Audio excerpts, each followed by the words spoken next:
more than happy to touch on those. Why are banks being so painful, and what does a mortgage advisor know that I don't? So I'll give you a little bit of an agenda for the chat today.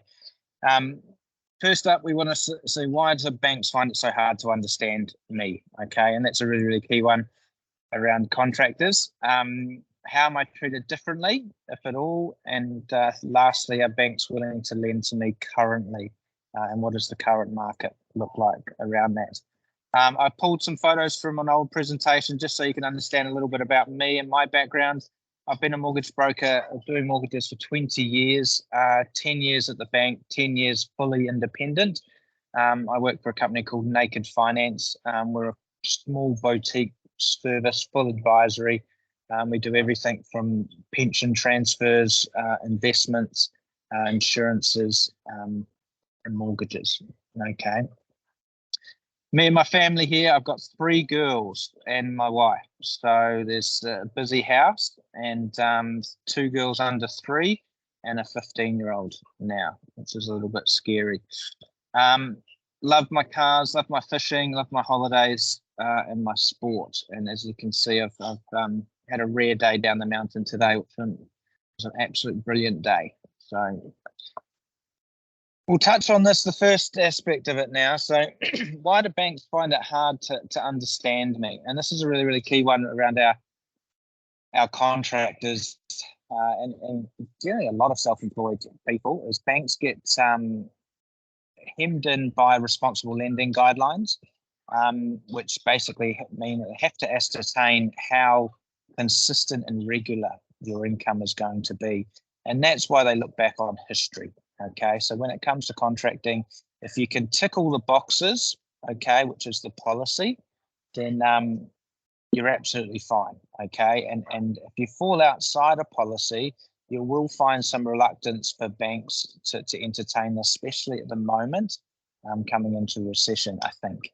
The key thing there, though, is that for a broker that puts in a little bit of effort to understand you and highlight some of the things, the questions they're going to be asking, it can still be done, okay? And essentially what happens is that we talk about it later, but policy versus credit manager, it's really, really important that if you can tick all the boxes, then great. The bank is going to be able to support that one. It's going to be very, very easy for us, and generally we'll give an approval within 48 hours at the moment.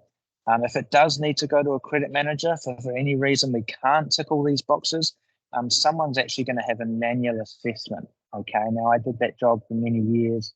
I know that sometimes going a little bit overboard with the notes, helping them really understand you is the key to getting something approved and something not approved. Okay, we don't want them to treat you like a number, and they will do if we don't sort of give them a little bit more background there. So how much are you really earning versus declaring? Now, this is the most talked about topic around my contractors. Okay, often these contracts that you get, whether they're 3 months, 6 months, 12 months, okay, the longer they are, the better, preferred for the lenders. But it doesn't necessarily mean that that's what you're getting take home each week. Okay, so they want to factor in what expenses are you actually declaring, and that's something that we see a lot is people don't understand what they're actually earning versus what they're declaring, and the banks are going to use that declaring figure. Okay, so if you've got a $200,000 a year contract, okay, but you have to spend $50,000 on travel in order to fulfill that contract, they can't use the 200,000 figure. They're going to use your after expense figure. Okay, and that is your gross pre-tax number. So that's something that's really, really important. And there are some things we can add back, and we'll touch on that. Home office expenses, okay, we can add those back. Generally, depreciation, we can add back that. Not all banks will do that though, and that's what's really important too, is having a mortgage broker understanding which banks will use add backs and which won't. Because if you've got $15,000 in expenses there, that could be the difference between one bank giving you 800,000 and another bank giving you 950,000. Okay.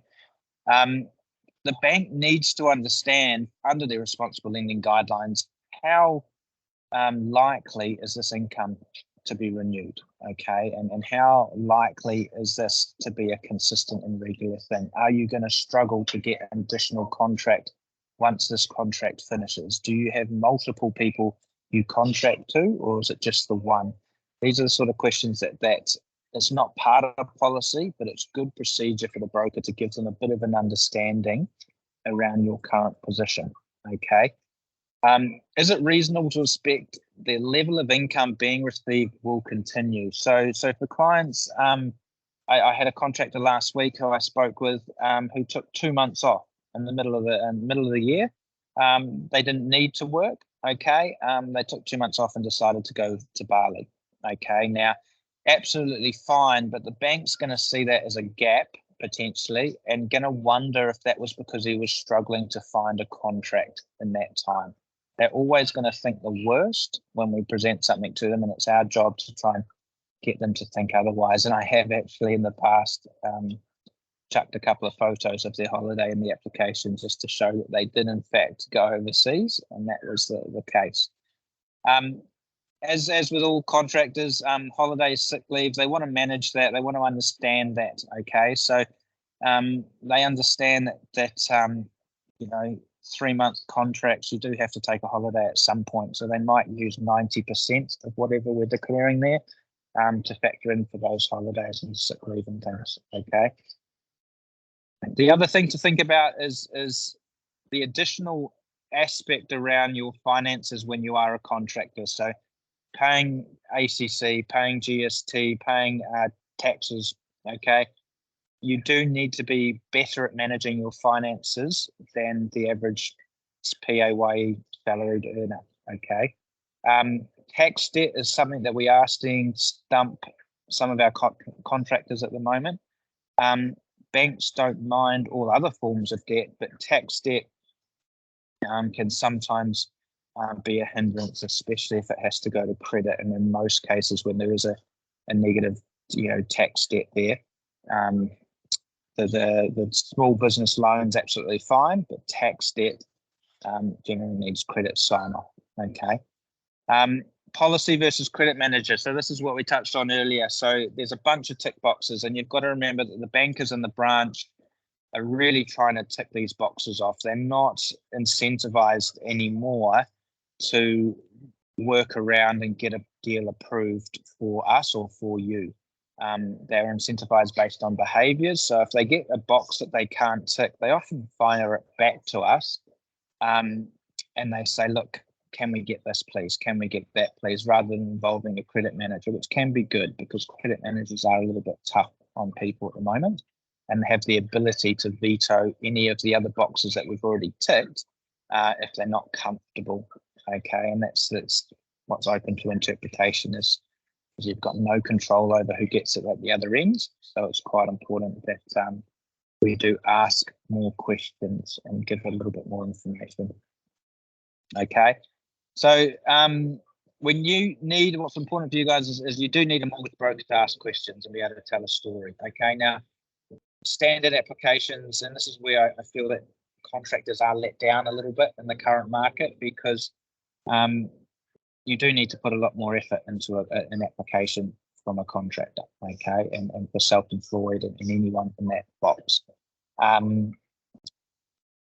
For a simple two-pay slip, you don't need a hell of a lot of notes, okay, but for a contractor, we do need to sort of answer these questions, and I find that applications fly through when we do a little bit extra work on here. So variance in income, this is a key one too. So if your income's been consistent over 2 years, then fantastic. That's nice and easy. If there is a variance in income more than 20% over the last 2 years, okay, we do need to answer that question. That could be a variance higher or it could be a variance lower. A variance, an increase over the last 2 years, they typically would average the last two, and it's not a problem. If there's a drop in the last 2 years, we really need to understand why and put really, really good notes around why there was a drop there. Okay. Why did I have 2 months no income last year and have a period of time without a contract? Okay. So usually, as I said, people fire through these, and then often they go on, no one picks it up, because if you're doing your financials, it doesn't often say how consistent your income was unless you're asking for an IRD summary, which they can sometimes do. But in this case, most of the time we don't see it. But if you're banking with your personal business banking goes through your own bank, they're going to see if there was a period of 2 months with no income coming in, and it's better to address this beforehand. Okay. A little bit about your history in the field of work that you're doing, and if you're sought after. So again, touching on the likelihood of that contract to be renewed. Okay. And if you were to go back to a salaried job, what would the average income be? So if all of it was to fall over and it wasn't feasible to continue, just as a quick sentence around that, around average incomes, can help alleviate some of that for the banker. Okay. Next one, how am I treated differently? So this is really, really important, because I get a lot of people thinking that contractors are treated differently, and for the most part, they're not. Sometimes, in fact, they're better. And I'll give you an idea of that is if you're someone that gets some performance-based component, okay, banks generally want to see that over a 2-year period, okay, for a PAYE or a pay-slip worker. And they want to shade that. And what we mean by that is they're only use maybe 70 to 80% of that income, okay, because it's considered performance-based. For a contractor, it's often hidden all in the financials, so you don't actually know what is a performance-based component and what isn't. We often see it as coming through as consulting costs and things like that. So you can use a higher percentage of that income as a contractor potentially. But it's important to know the $100,000 per annum via a pay slip, okay, or if you're a PAYE employer, is no different to $100,000 declared as tax after expense, okay, profit. So after expense, pre-tax profit is the magic number. There's no difference there, okay. If your latest year is significantly better than previous, this is one area where you are treated a bit differently, and it's a bit hard, but if your latest year is significantly better than previous years, they will want to average the 2 years, okay, unless we've got a really good reason and we can explain why there has been an increase, okay. Some banks will only use the latest year, okay, and if they're not comfortable that it's consistent, they won't accept the application. Other banks will average the both years regardless, okay, and that's the difference of a significant difference in approval limits. Averaging 2 years versus using the latest if there's an increase. Now, if you're a pay slipped worker and you get a pay increase, we can use that immediately. There's no looking back on what you did last year and averaging it. So that's one area, and I think probably the only area where you are treated differently. In terms of buying houses, you don't need a bigger deposit. There's nothing different there. For contractors, yes, you might need to supply a few more documents, okay. If the latest year is less than the previous year, they will need to understand why, and they'll use the latest year in isolation typically, okay? So they'll go for the most conservative unless we can explain why, okay? It is actually quite difficult to explain why at the moment, okay? They are wanting to be very conservative, okay? And this is again where it gets down to policy versus credit manager. So if we can meet the policy, it's easy and smooth, nice and straightforward. If it does go to a credit manager, that's when there's a little bit of a grey area there because you don't know who you're going to get at the other end. Okay. You do need a mortgage broker occasionally that's willing to challenge the bank policy. Okay. So bankers are unfortunately a little bit lazy. Okay. If they see something that they can't get past, they often just fire it back to you. Okay. And the broker, and they ask you to get additional documentation. Now, often we can push back on that. Okay, but as I said, we try and not involve a credit manager and the personal aspect if we can avoid it, if we can meet the policy. you've just got to understand that logic doesn't always apply to banking, okay? And we have no control over who picks it up at the other end. All banks are not the same. So the add backs is one that we touched on earlier. Some banks are more than happy to use add backs, okay? Depreciation is a bit of a tough one. If you're a truck driver and you've got large amounts of depreciation, they obviously understand that asset does need to be replaced at some stage, so they may not use all of the depreciation add back. But for most people, home office expenses, those sort of things, it can make a big difference. Okay. Exit strategy is another one. So if it was to go wrong, or that's where we sort of touched on having salaried or going back to a normal job. Could that be an exit strategy if you've got really good equity there? Is another one. They do believe that and then the stats don't lie on this aspect, that contractors and self-employed are a more riskier client in general. Okay. And especially in the next 18 months, I think that is going to be the case as banks look at that a little bit differently and want to mitigate some of the risk that they have in those areas. Okay. Tips and tricks. We love this sort of thing, understanding what can work and what can't work. And I look back last week, we had a bit of a tough client that in reality should probably have not got approved. Okay. But we sent it to the business banker. They were wanting to construct their own home. We sent it to the business banker of the builder.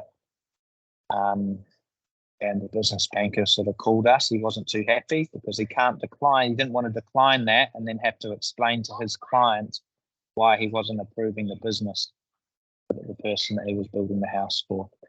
So that was one that was a little bit tricky. We got it through in the end. The bank did take a little bit of a risk on that one, but I'm confident it was a safe risk there. Tax returns, we do this every March. We phone around our clients and we sort of say to them, hey, what are your plans for the next 12 months? Okay. Expenses are obviously a fantastic way of reducing your taxable income, but they can hurt you. Okay. So as I said, we use the after expense income.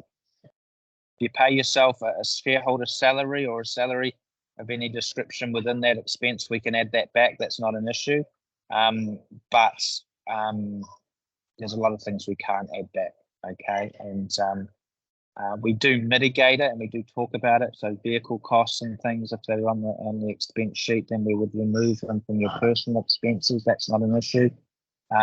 But tax returns are really important. And if come March, you're planning on doing lending in the next 12 months, it is important that we run the numbers for you to understand, is this the year that we really want to minimize our taxable income or not? And generally speaking, more tax to pay, the better the banks like you. Okay. Last one is, are banks willing to lend to me currently? Okay, so banks' appetites for lending constantly change, and this is why I love what we do with 28 different lenders on our panel. Not all lenders are equal, and most of those lenders, if I'm honest with you, are pretty horrible. Okay, they don't even try and, they're wolves that don't even try and dress as sheep, right? You miss a couple of payments and they've already got the lawyers on you to try and sell your house. Okay, the main banks are a little bit better. Okay, they generally take about 6 months to get organised and have an obligation to help you get on track. But they are conservative at the moment. Okay, we recently saw a report from ANZ which said that sort of basic things like haircuts. In a recession, people go from an average of 4 haircuts a year to 3 haircuts a year, and that's a 25% drop in income for a hairdresser. They looked at things like hospitality industries and certain suburbs were going to be struggling more than others because disposable income was dropping. So they're constantly evolving their credit policy, and banks understand that that they often have too much clients in a particular area. So ANZ used to be the greatest bank for small business. they realised that that actually was something that they had quite a bit of a risk appetite in, and they've dialed it back a little bit. They're actually a little bit harder. Construction lending is another one at ANZ. They've got their own construction team that only deal with construction loans, which is fantastic because they know all the ins and outs around variations and how constructions are done. The challenge is because they were getting 80% of that business, they've realised that actually they don't want to have that much business, and it's a big risk for them. So they're dialing it back and wanting that lending significantly less than some of our other banks in that space now. Okay. Which banks are struggling for small business contractors? As I said, ANZ is particularly tough on small business. If you can't tick all those boxes, credit managers are really tough to deal with at the moment. Okay. We often fire it through to your own business banker if you've got one, and not everyone has a business banker anymore these days. But that can be a way of sort of getting stuff through, because business bankers have the ability to sign off on certain things as well. Certain banks, Westpac's great for sort of franchises, okay, and we do that with a lot. They have certain business bankers in there that only deal with pizza shops, for example, and they can be really, really good to deal with. They really try to understand your business a little bit more. Their system allows them, if you've got a good growth year, their system at Westpac is a little bit nicer. BNZ, on the other hand, they allow most of the add backs. So for people that are mitigating or minimising tax, we find that BNZ can use a lot of those add backs as per policy. So it just varies. It really varies on the industry and the type as well. Okay.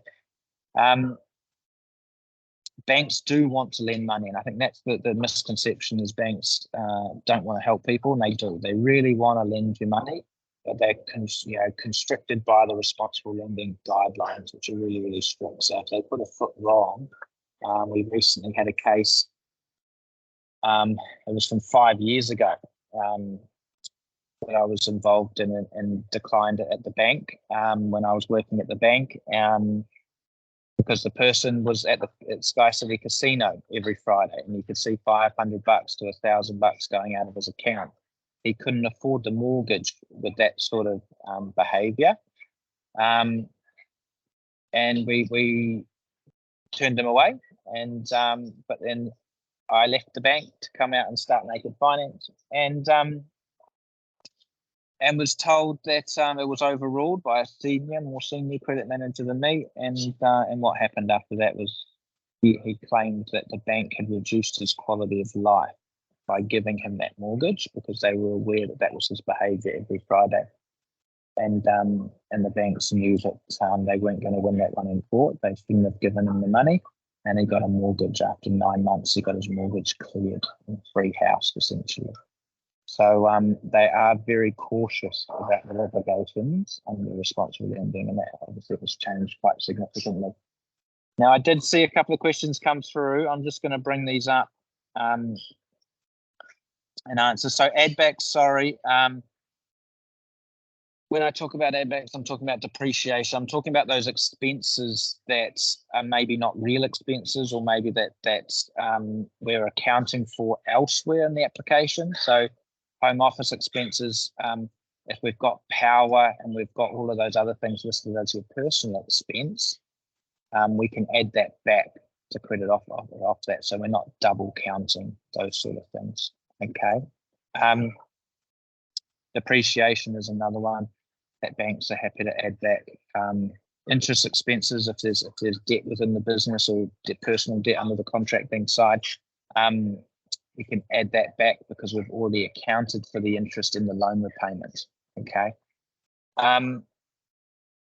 Question, is your age a factor? Absolutely. So this is one that we I think is one negative aspect of the recent changes in the CCCFA. So I hate to say it, but they've almost removed someone's ability to make their own financial decisions once they get past the age of 50, really. And it's sometimes a little bit earlier than that too. So we're seeing people that they don't want mortgages past the age of 70 at the moment. Okay, now it used to be that they couldn't discriminate based on age. They weren't allowed to do it. But they can now under responsible lending, and this is what they are doing, is that they're having to justify, is it wise for us to give someone a 30-year term? What is the exit strategy? What are they planning on doing? We used to be able to say downsizing was a good one. That's a little bit harder now. So if you're buying a house in Auckland for $1 million, they're sort of saying, hey, what are we downsizing to unless we're leaving Auckland? And they don't want to be seen to force you to leave. So that's something that we are addressing a lot. We're seeing reduced loan terms get approved, okay, or we're just needing to cover off better notes. So if you've got a couple of 100,000 in your superannuation, fantastic. Let's get evidence of that and put that in there. We often do the maths too. So we try and explain to the bank that should they not approve the lending to someone at 50, then their financial position would be significantly worse at 70.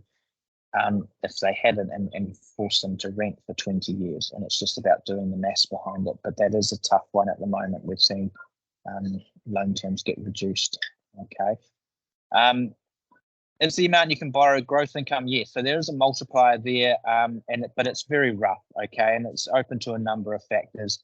And this is where we say, $5,000 add back for home office expenses can translate to sort of $80,000 in lending, okay?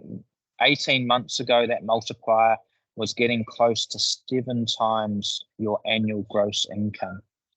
I didn't feel that comfortable with that, and we did actually turn away some clients who have later come back and sort of thanked us or found themselves in a lot of trouble. They went to someone else and got it done. Why did I not feel comfortable doing that? We had to show a test rate to the bank of 5.8 to 6%, okay? So I had to show that you could afford the lending 18 months ago or 2 years ago. I had to show you could afford the lending if the rates ever got to 6%, okay? Now, the average interest rate over the last 20 years is actually just above 7%.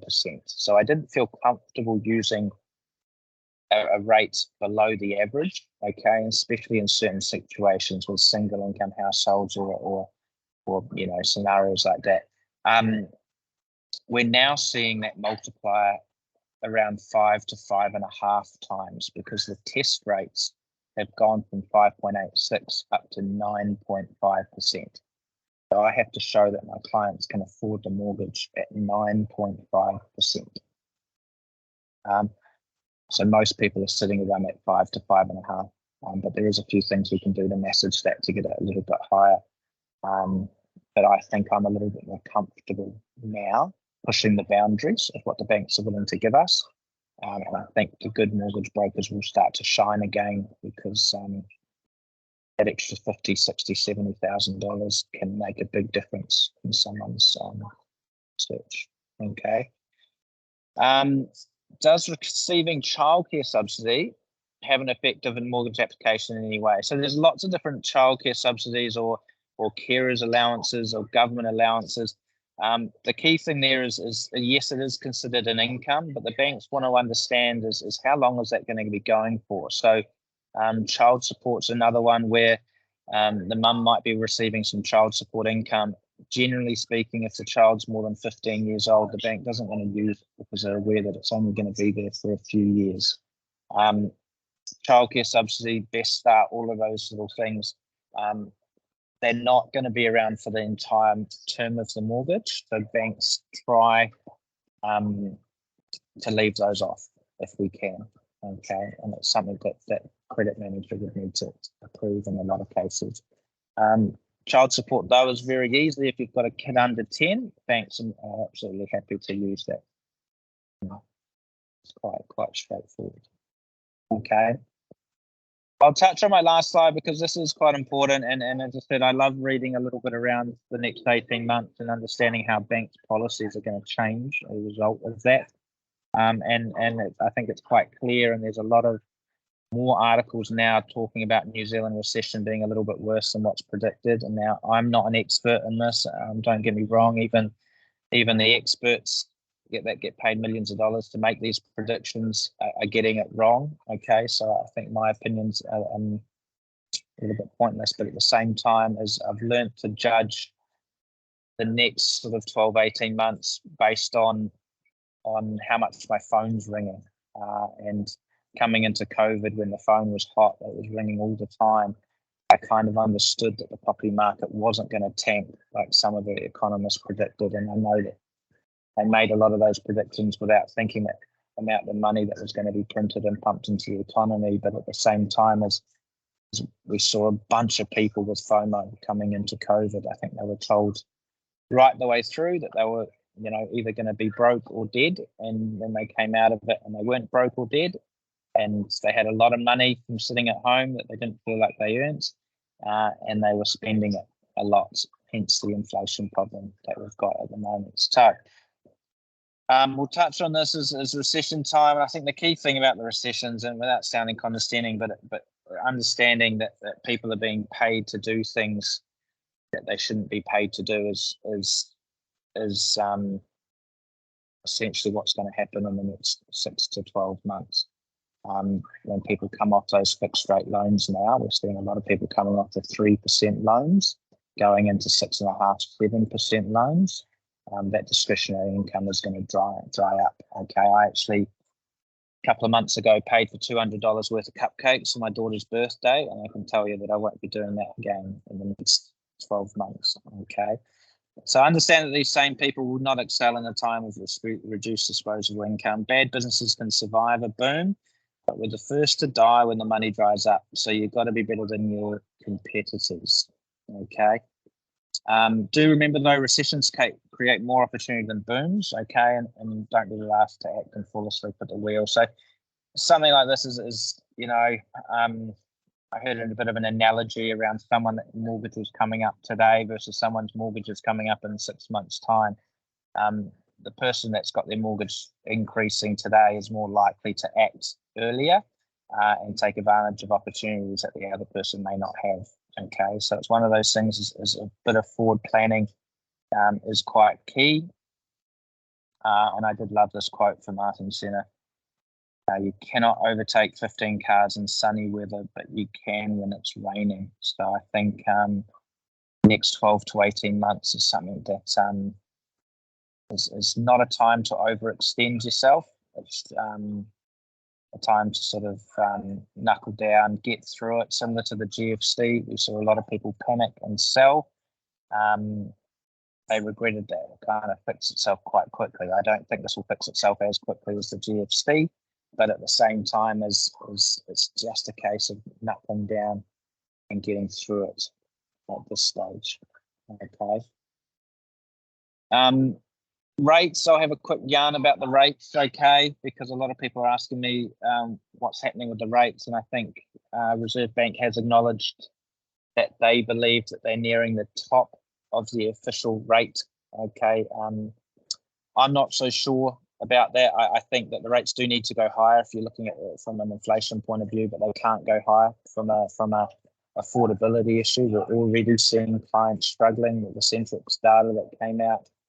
Showed afterpay and rate and other forms of debt had increased about 10% to 10 to 14% default rates year on year. So the cracks are already starting to appear. And I just think Adrian Orr acknowledging a couple of rate announcements ago that they were nearing the peak. That told me that he hadn't had the inflation data at that point. That tells me that he was just acknowledging that they can't actually go much higher without causing significant hardship. Yes, we had a good inflation result last time, but if you break it down a little bit more closely, it was imported inflation that came down. It wasn't domestic inflation. The average interest rate at the moment is still around 5%. Okay, so there's a lot of mortgages that haven't hit the high rates yet, and that makes me a bit nervous. People tend to beg, borrow, steal for the first 6 months and get them through those high rates. Lend from borrow money from family, whatever it takes. The true hardship, I think, is going to be hitting us closer to Christmas. Okay. Couple more questions. How does a bank decide on a fixed versus variable? So banks obviously would love you to take a variable at the moment. It's quite high. We're making a bit of more of a profit there. Fixed rates, obviously a little bit more certainty. So as a client, a lot of the conversations around risk versus reward, you know, even when the experts are talking about a 12-month rate and rates are coming down, I'm asking clients, if we can get you a 0.3 discount and lock in a 2-year rate, why wouldn't you do it? Okay, and it's basic maths. You sort of average those 2 years and you sort of say, hey, what do I think is going to happen this year? What do I think is going to happen next year? If you think the rate's 7% today, okay, and you're locking in a 7% rate for 12 months, in 12 months' time, if you think the rate's going to be 7% again, well, you should have locked in a 6.7 2-year rate. Okay, effectively, the rates need to be less than 6.4 in 12 months for you to just to break even. And that's where a lot of people, 80% of clients across New Zealand, at least have a portion of their lending over 2 years. That's why it's the most popular rate. I personally think the 3-year rate is a pretty good one at the moment. We've got some banks offering 0.5% less than the main banks at the moment, 5.99 for 3 years. So they're getting a lot of business at the moment. If you don't have work and unable to service your mortgage or debts, what can you do? Is the bank happy to hold the mortgage repayment to reduce interest only? Yeah, so this is something that banks are obligated to help you if they know about it, and this is where it's hard position to be in because the magic word is hardship. So if you contact your bank and say, hey, look, we're in hardship, they are obligated to make changes to your lending to help you get out of it. And the interest only is one. Mortgage holiday repayments is another. If you've got the equity available, the challenge is if you're sitting at like some of our first home buyers who bought with a 10% deposit 12 months ago, who are now in a position of negative equity, the bank's not responsible by giving you a mortgage repayment holiday. Okay. So it's a case by case thing. What I do say to our clients is by calling a bank and saying you're in hardship before it hits your credit report, it does destroy your reputation a little bit with that particular lender. And we have had cases where 5, 6, 7 years down the track, credit managers are asking about that time you were in hardship and using it against you. But if it's not on the credit report, then you've got all the other banks that can assist. If it hits your credit report, okay, and the credit reporting that we've got at the moment is a lot more accurate and descriptive than it used to be. It does note if payments are late, okay, then that can hurt your ability for future lending, okay. They can't extend it past 5, 7 years, so they do, that stuff does drop off, but it's one of those things as you do want to get onto it pretty quickly. Definitely have a chat to us or have a chat to your bank if you think you're going to be struggling. Okay. 30-year term is the most common, with a shorter term attract more scrutiny. So shorter terms hurt affordability. And yes, a 20-year term, if you look at the repayments, are larger than a 30-year term. Okay. And that's just basic maths. We always apply for a 30-year term, always. And the reason we're doing that is not because we want you to take a 30-year mortgage, it's because it offers you the greater degree of flexibility should something go wrong. So we had a lot of clients reaching out to us during COVID saying, Liam, we were doing great. We were increasing, $200 a fortnight on our mortgage. We were down to 23 years instead of 30. We now can't afford to do that. Okay. Now, because we'd approved a 30-year term, it was very easier for us to go back to a 30-year term. We didn't need the bank to offer any sort of approval. We didn't need to show any differences in income, anything like that. If we'd approved that on a 23-year term, we would have needed to submit a new application to go back to 30 years. So we try and negotiate the best deal we can, and then we set up repayments based on what you can afford. And that's really, really key, because first 5 years, $100 a week knocks about 7 years off your mortgage and saves you about $100,000 in interest. It's a massive amount, so on the average mortgage. Does having insurances such as life, TPD, income protection matter? So we love this, okay? And obviously, I have been doing this job for a long time. I do hear when it goes wrong. We tend to be the first person that gets a phone call when something goes wrong. And I know that too many Kiwis don't take this out. They think ACC is going to help them. And in reality, ACC is just not enough. It doesn't cover you for everything. And most of my clients couldn't survive on it. Okay. Banks cannot force you to take any of those insurances. The only insurance that's compulsory is your home insurance, but they do obviously look at those and it affects your affordability. So if you're paying $1,000 a month on those things, it is going to reduce the amount of lending that you require. But we do suggest, and we have to under responsible lending, that we have that conversation because it's really important. Typically, we do that after the mortgage is drawn down. Okay, and our system is that we've got Dawn and the guys that will reach out to all of our clients after they've taken a mortgage and say, hey, look, we need to understand what would happen if something was to go wrong. Okay. But definitely that's a key consideration. But any more questions there? I think I've covered everything there.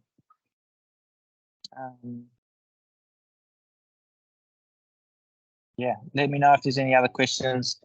I'll fire my email in the chat there, and then obviously I'll send something out to you, Pete. A little bit about us. Yeah, if anyone wants to have a chat. But I guess the key thing is it's just understanding that yes, your applications do require a little bit more work. Okay, a little bit more notes. But getting them in the beginning and telling a bit of a story. We are storytellers effectively, helps down the line when credit managers have to look at things. Fantastic. Thank you ever so much. Not a problem. Reach out if you need anything. Okay. Brilliant. Thank you, everyone. Thanks for all your questions. Yeah, all good. Thank you. Okay. Take care. See you guys. Yeah. Bye-bye. Enjoy the slopes. Will do. See you. Bye-bye. Yeah.